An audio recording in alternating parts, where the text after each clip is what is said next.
what about academic freedom? I mean, can't we just talk about this? Their reply is that science is not a democratic process. Oh, really? And that there is a consensus view. But wait a minute, we are to subscribe to the wait a second, view. but Darwin challenged the consensus view, and that's how we got Darwinism. If Darwin wanted to challenge the consensus today, how would he do it? Science isn't a hobby for rich aristocrats anymore. It's a multi-billion-dollar industry. And if you want a piece of the pie, you've got to be a good comrade. Scientific ideas. How we get them to you, the people. Every idea must be inspected to ensure that it is safe. All theories must pass through a series of checkpoints. First, the Academy. Getting a controversial theory through the Academy can be dangerous. Few people know this better than Congressman Mark Souder. He uncovered a targeted campaign led by individuals within the Smithsonian and the National Center for Science Education to destroy Dr. Sternberg's credibility. If you want peer reviews, if you want to be published, if you want to go to respected institutions, the core view does not tolerate dissent. There's kind of a, this is the way it is, and anybody who's a dissenter should be squashed. Are you going to be on my side if I let you up? Sure, Chick, sure. I'm on your side. Just let me up. I'll do anything you say. Souder isn't the only one who has witnessed the Academy's tactics. Journalist Larry Witham has seen similar behavior during his 25 years of covering the evolution controversy. Once you're thick in science, you can't question the paradigm. But if you want to get grants, if you want to be elected to high positions, if you want to get awards as a promoter of public education of science, you can't question the paradigm. People cannot be trusted to form their own opinions. This business about open-mindedness is nonsense. Why is the scientific establishment so afraid of free speech? There is this fear that if one aspect of a theory is closely scrutinized, there's going to be an unraveling. Who are you? Oh, I am the great and powerful Wizard of Oz.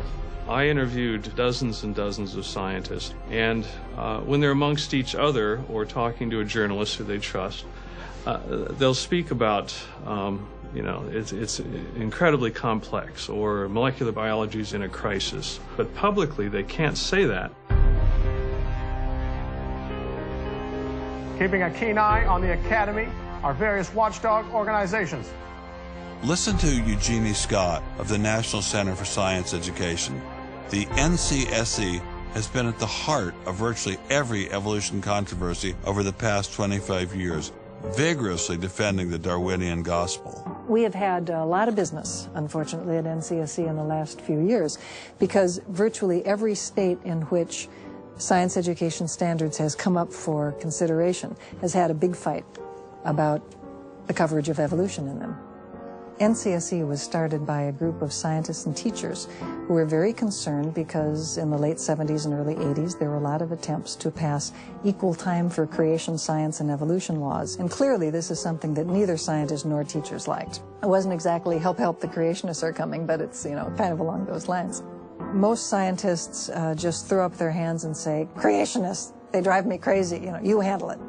We've worked a lot with science education organizations. The most important group we work with is members of the faith community, because the best kept secret in this controversy is that Catholics and mainstream Protestants are okay on evolution.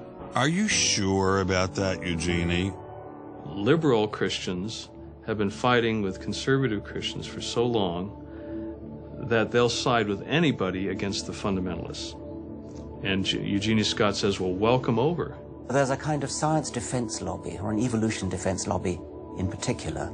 They are mostly atheists, but they are desperately wanting to be friendly to mainstream, sensible religious people. And the way you do that is to tell them that there's no incompatibility between science and religion. But is there really an incompatibility? Can't we believe in God and Darwin? Implicit in most evolutionary theory is that either there's no God or God can't have any role in it.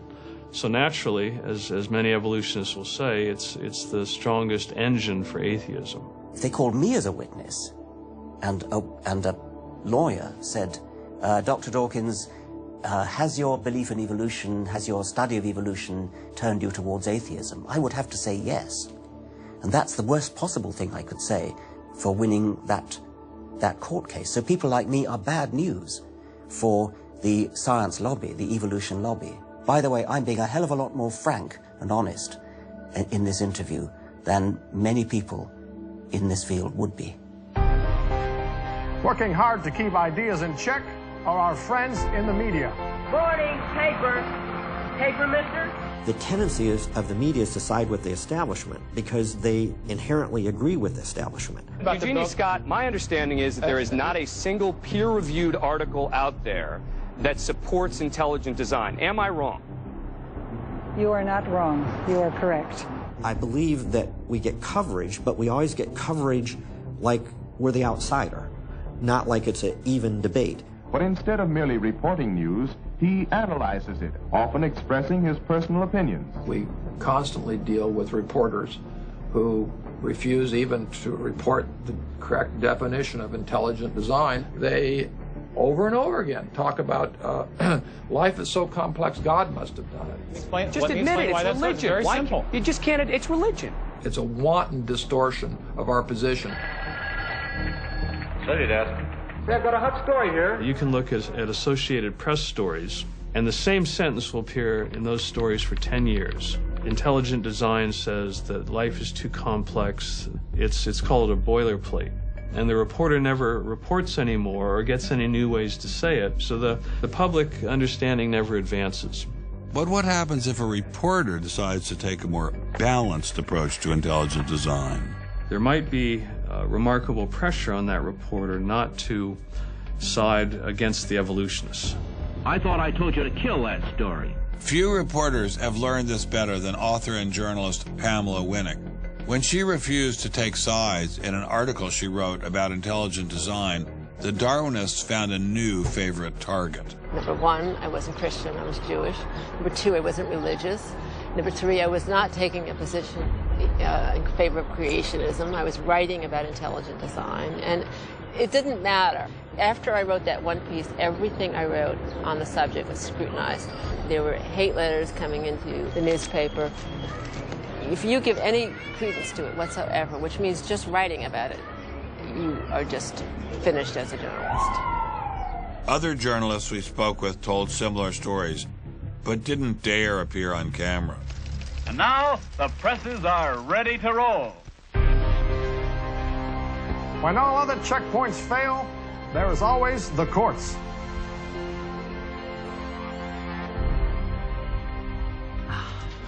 We have spent an enormous amount of time trying to prove to the court what everybody already knows, that intelligent design is a particular religious belief. But I thought scientific questions were settled by the evidence, not by taking people to court and suing them. How do other countries deal with such disputes? Dr. Marcy Giertuk, a population geneticist who now represents Poland in the European Parliament, was able to shed some light on this topic. The censorship of teaching criticism of evolution is and always was much stronger in, say, in your country, in the United States, than it ever was in Poland. Why? Why would the censorship? That is because you have a political correctness in your country. These issues are brought to court, and the court says what you can and what you cannot teach. We want to know what you teach, what books you use, how you teach it. We never had that sort of way of deciding scientific issues in Poland. We never had the courts involved. So you are saying that as far as the teaching of science is concerned, Poland is freer academically than the United States? I think in this particular issue of evolution, I think this is true. But how effective are the courts in deciding such matters? What about the general idea that intelligent design is doomed as a result of several recent legal setbacks? I think court cases don't decide anything. I mean, if you look at the Scopes trial, who won that trial?